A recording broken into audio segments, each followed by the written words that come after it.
নমস্কাৰ বন্ধুসকল, মই হিৰেন।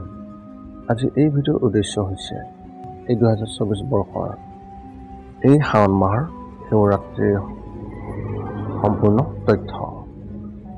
প্ৰথমে মোৰ চেনেলটো আপোনালোকে ছাবস্ক্ৰাইব কৰি ল'ব, যাতে মোৰ পিছৰ ভিডিঅ'বিলাক আপোনালোকে সহজে লাভ কৰিব পাৰে। লগতে মোৰ ভিডিঅ' যদি ভাল লাগে তেন্তে লাইক আৰু শ্বেয়াৰ কৰিব, কমেণ্ট কৰি আপোনালোকৰ মনোভাৱ প্ৰকাশ কৰিব।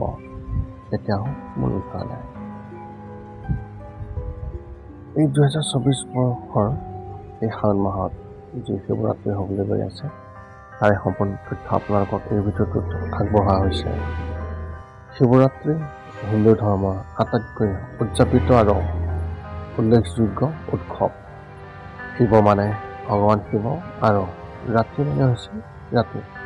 এই উৎসৱ প্ৰতিটো চন্দ্ৰ বা চন্দ্ৰ মাহৰ 14 তাৰিখ।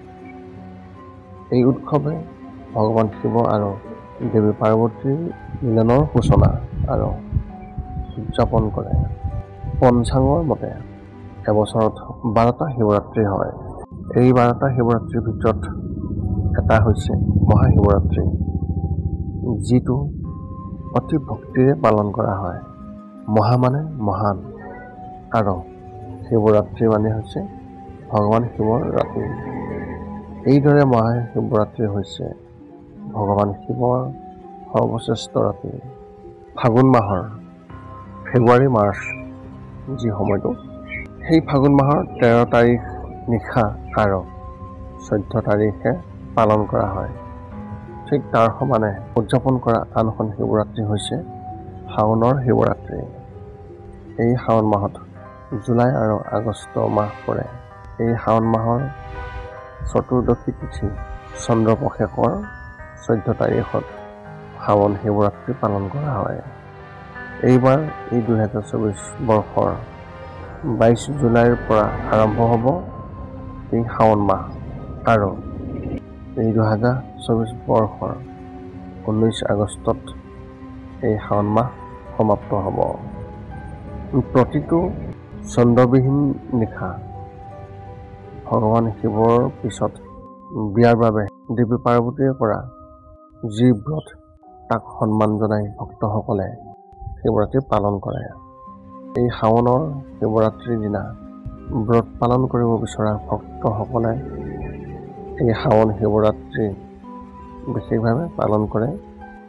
শুভ মুহূৰ্ত আৰু শাওণৰ শিৱৰাত্ৰিৰ যি ব্ৰত লগতে পূজাৰ বিধি সকলো সবিশেষভাৱে শিৱৰাত্ৰিৰ ব্ৰত পালন কৰিব পাৰে। এতিয়া আপোনালোকক এই শাওণ মাহৰ শিৱৰাত্ৰিৰ তাৰিখ আৰু সময় আপোনালোকক জনাব বিচাৰিছোঁ। হিন্দু পঞ্জিকা অনুসৰি এই শাওণৰ শিৱৰাত্ৰি শিৱ পূজা 2024 বৰ্ষৰ 2 আগষ্ট তাৰিখে পৰিছে। ভগৱান শিৱ আৰু দেৱী পাৰ্বতীৰ আশীৰ্বাদ বিচাৰি এই শাওণ শিৱৰাত্ৰিৰ যি তাৰিখ আৰু শুভ মুহূৰ্তটোত সবিশেষ আপোনালোকে জানি লওক। ইয়াৰ সঠিক সময় হৈছে পুৱা 12.6 বজাৰ পৰা 12.49 বজালৈ। শাওণৰ শিৱৰাত্ৰিৰ চতুৰ্দশী তিথি আৰম্ভ হ'ব 2 আগষ্টৰ বিয়লি 3:26। শাওণৰ শিৱৰাত্ৰিৰ চতুৰ্দশী তিথি শেষ হ'ব 3 আগষ্টৰ বিয়লি 3:50 বজাত। শিৱৰাত্ৰিৰ প্ৰথম পহৰ যি সময় পূজাৰ সময়, সেই হৈছে 7:11 বজাৰ পৰা 9:49 বজালৈ। লগতে শিৱৰাত্ৰিৰ দ্বিতীয় পহৰ পূজাৰ সময় হৈছে পুৱা 9:49 পৰা পুৱা 12:27 এই সময়লৈ। এই সময় হৈছে 3 আগষ্টত। লগতে তৃতীয় পহৰ যি পূজাৰ সময়, সেয়া হৈছে পুৱা 12:27 বজাৰ পৰা পুৱা 3:06 বজালৈ আৰু এই সময় হৈছে 3 আগষ্টত। আৰু এই পূজাৰ চতুৰ্থ পহৰত যি পূজাৰ সময়, সেয়া হৈছে পুৱা 3:06 বজাৰ পৰা পুৱা 5:44 বজালৈ আৰু এই সময় হৈছে 3 আগষ্ট। চতুৰ্দশী তিথি আৰম্ভ 2 আগষ্টৰ 3:26 বজালৈ। চতুৰ্দশী তিথি শেষ হ'ব 3:50 বজাত আৰু এই হৈছে 3 আগষ্টত। এতিয়া আপোনালোকে জানি লওক সোহাল সোমবাৰ ব্ৰতৰ বাবে যি অনুষ্ঠান তাৰ সঠিক তথ্য।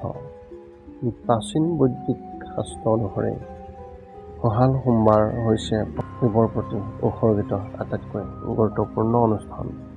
সোহাল মানে 16 আৰু সোমবাৰ মানে সোমবাৰ।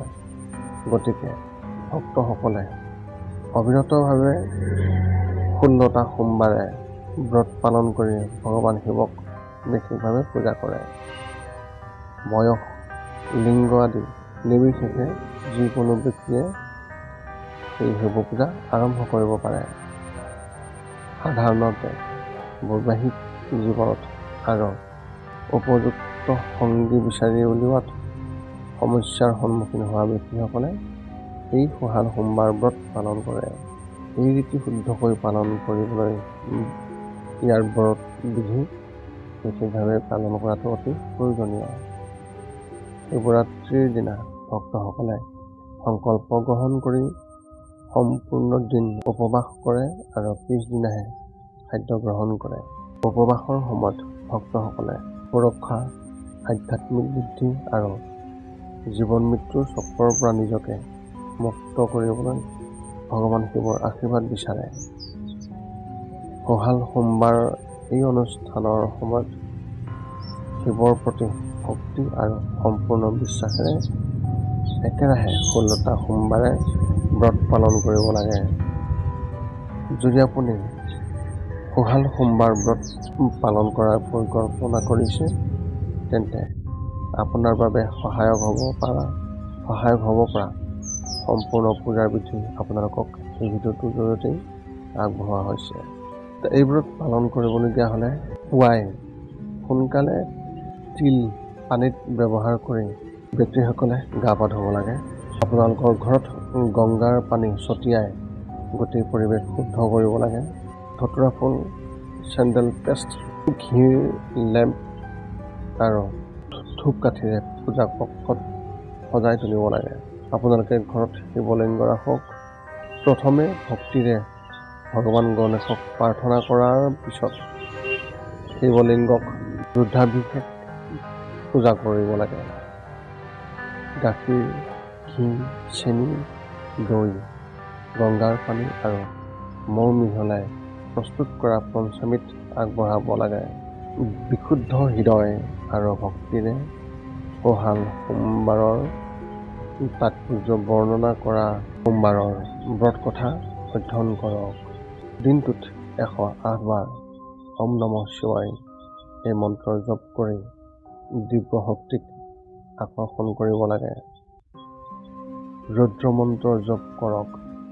কামনা পূৰণৰ বাবে ওম নমঃ ভগৱতে ৰুদ্ৰায় নমঃ এই মন্ত্ৰ জপ কৰক। সন্ধিয়া ঘিৰ চাকি ব্যৱহাৰ কৰি আৰতি কৰিব আৰু শিৱৰ মূল মন্ত্ৰ অৰ্থাৎ ওম নমঃ শিৱায় এই মন্ত্ৰ জপ কৰি পূজা সামৰণি মাৰিব লাগে।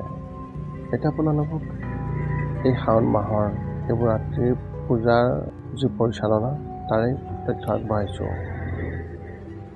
শাওণ শিৱৰাত্ৰি অতি জনপ্ৰিয় উৎসৱ, য'ত হাজাৰ হাজাৰ ভক্তই শিৱ মন্দিৰলৈ গৈ ৰীতি নীতি আৰু প্ৰাৰ্থনা কৰে।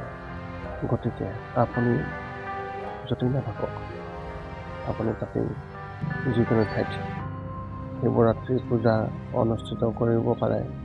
যিসকলে কোনো মন্দিৰত ৰুদ্ৰাভিষেক বা আন যিকোনো পূজা কৰিব বিচাৰে তেওঁলোকে যিকোনো প্ৰান্তত শিৱ পূজাৰ বাবে অভিজ্ঞ আৰু বিদ্বান পণ্ডিতক লগ কৰি তেওঁলোকে সম্পূৰ্ণ বিধিৰ জ্ঞান লৈ তেওঁলোকে এই শাওণৰ শিৱৰাত্ৰিত শিৱ ব্ৰত কৰি তেওঁলোকে শিৱৰ শক্তি আৰু আশীৰ্বাদ লাভ কৰিব পাৰে।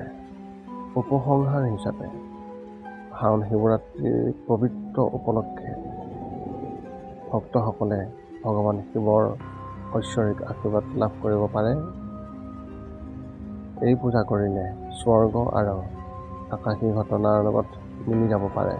গতিকে আহক আমি অতি ভক্তিৰে এই শাওণৰ শিৱৰাত্ৰি উৎসৱ পালন কৰি শিৱৰ আশীৰ্বাদ ল'বলৈ চেষ্টা কৰোঁ। এই আছিল এই 2024 বৰ্ষৰ শাওণ শিৱৰাত্ৰিৰ বিশেষ তথ্য।